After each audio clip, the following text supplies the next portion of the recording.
This is the Todd Shapiro Show on Canada Talks, SiriusXM 167.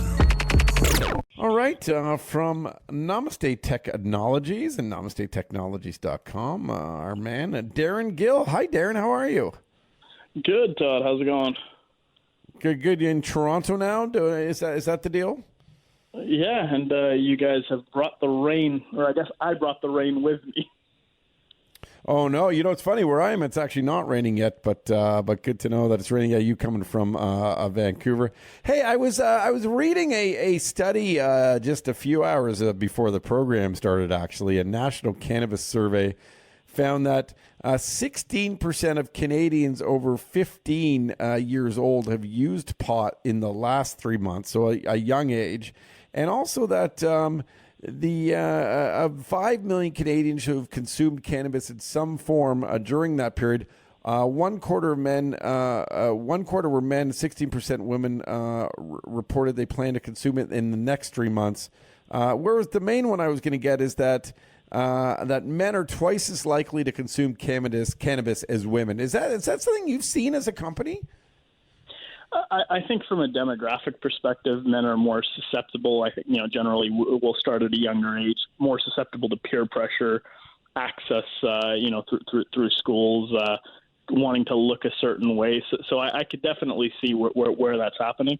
I think we've got a lot of interesting demographic data also just around the split between age and the types of products that they're buying, where the older, more mature part of the population is actually more prone towards looking at things like pre-rolls, because then they don't have to worry about rolling joints themselves, or looking at larger purchases where the younger generation is definitely more interested in trying the product. So we're noticing them buying a lot more of, we offer a great product which we call our glass tasters. Where it's quarter gram, and you can order a sample of a bunch of different LP's products. And are you okay? That's really interesting. So it's kind of that's one of the I guess I would say a benefit of legalization, that they've sort of offered kind of the one-step process as opposed to the 2 or 3. Yeah, no, definitely. And I think that's been another interesting side effect of legalization is. We used You're to... saving time? You're saving time, but also just when you would traditionally buy it in the black market, you kind of went to the guy you knew and you bought what he had, where now, there's seed banks out there with over 300 genetics. And, it's 300 different strains of cannabis now, and it can be daunting to start trying to pick what you want there.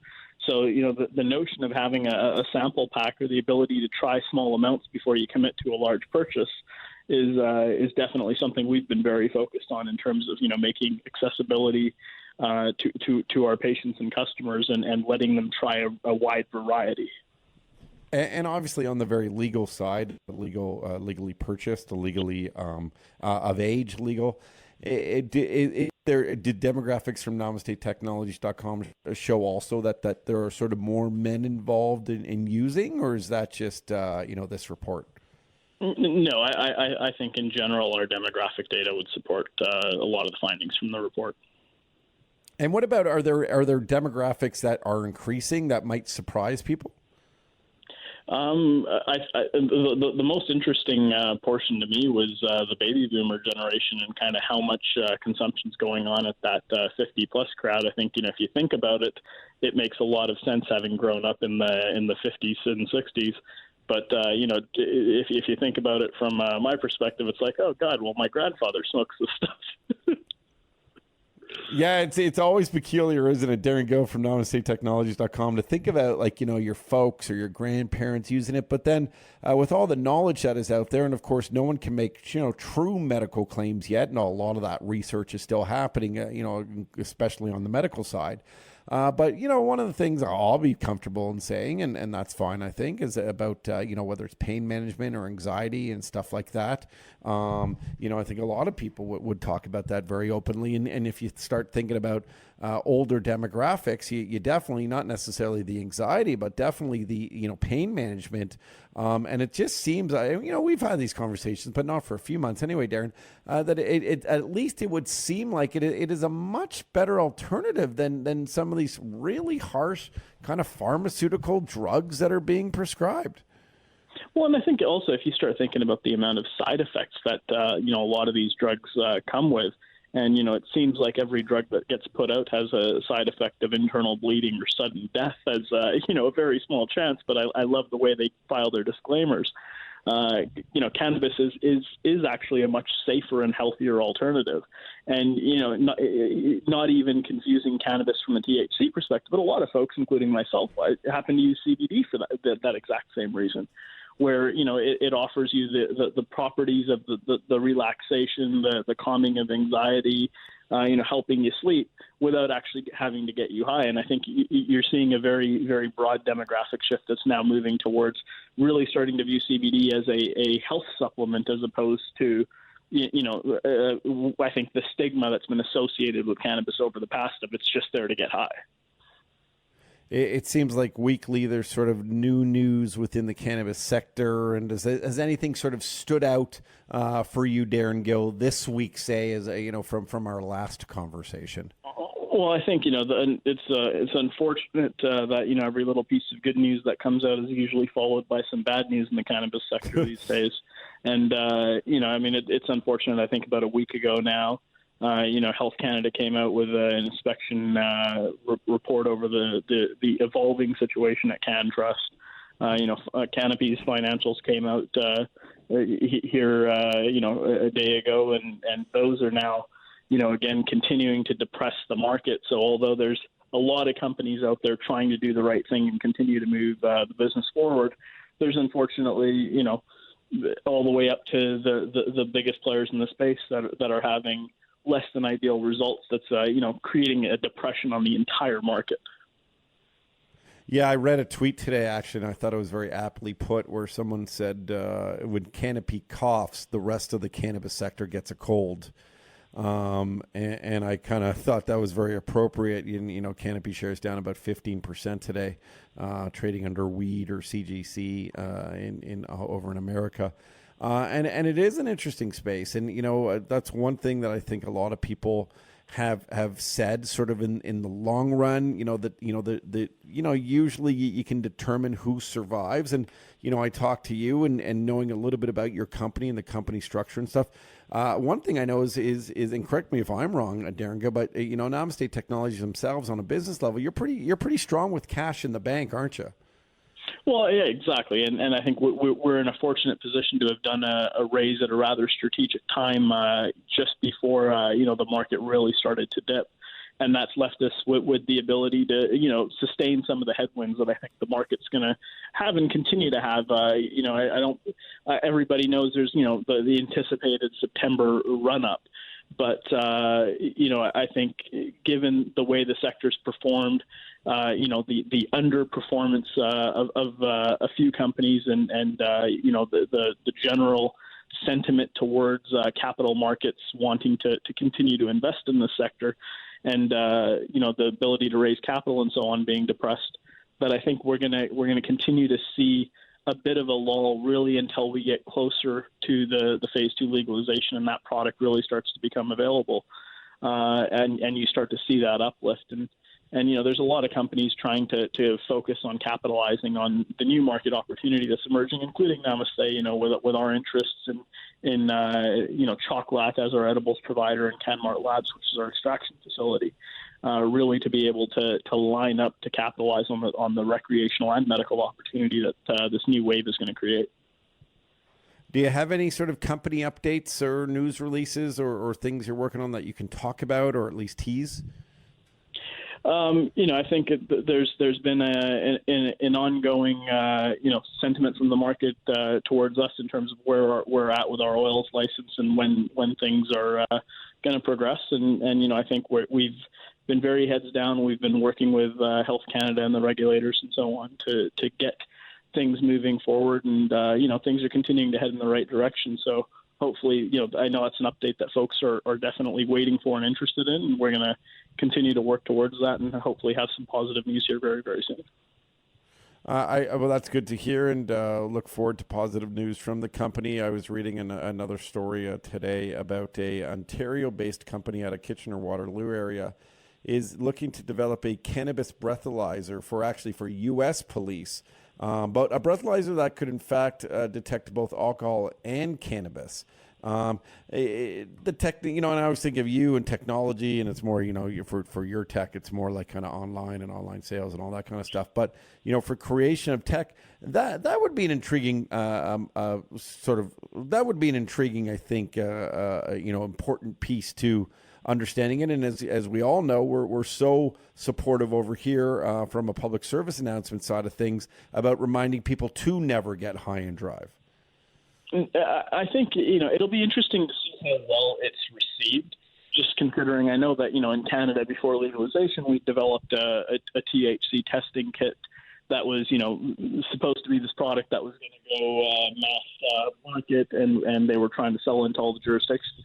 And really, given its accuracy and its ability to, judge the amount of THC content and what happens if I smoked last night and I still have product in my system, a lot of these questions that had started to come up, it really wasn't adopted. So it would be very interesting to see how well they're able to get uptick in the U.S. side, where, I think the burden of proof is even higher than what we require here in Canada. Darren Gill with us right now from Toronto. Is there stuff going on in Toronto with the company or conferences? Or, what's the visit for this time?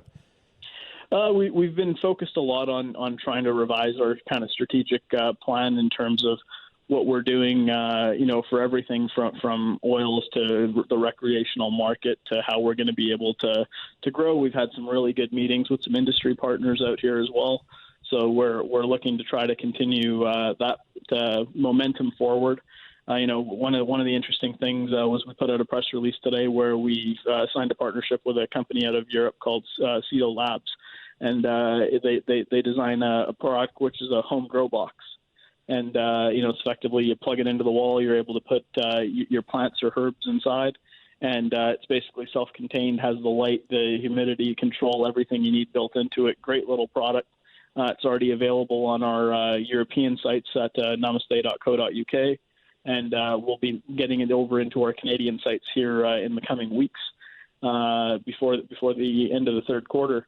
And, it's interesting, great little piece of technology, ability to do it at home. And as we know, under the recreational rules, in most provinces, Canadians are allowed 4 plants each. And, that's just another example of an innovative little tech product that we're trying to bring to the market and bring to this side of the pond. I love to hear that. And it is one of those things that a lot of people didn't realize on October 17th, that you could, in fact, have 4 plants within your home and grow them yourselves. And then a lot of people are like, yeah, but how the hell do I grow them? Where do I get the seeds? And products like that make a lot of sense to me.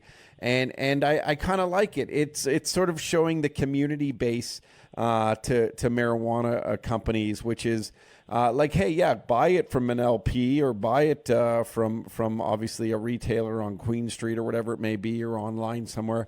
But also, hey, back to the community. Don't forget, there is this law in place. Here's an opportunity for you to grow it your own as well. Well, and that was the beauty of this product was, it really offers a turnkey solution. There's videos online, and, on YouTube where you can learn how to use it. It kind of walks you through the process. And, one of the challenges, of course, with growing marijuana is even under the current regulations, it can't be visible from a window. You don't want your kids getting at it. And this is a nice self-contained unit that kind of sits in the corner and does its thing. And very kind of, the maintenance is super light in terms of what you need to do to actually be able to grow it. It's a fun little way to, try your hand at, see if you got a green thumb.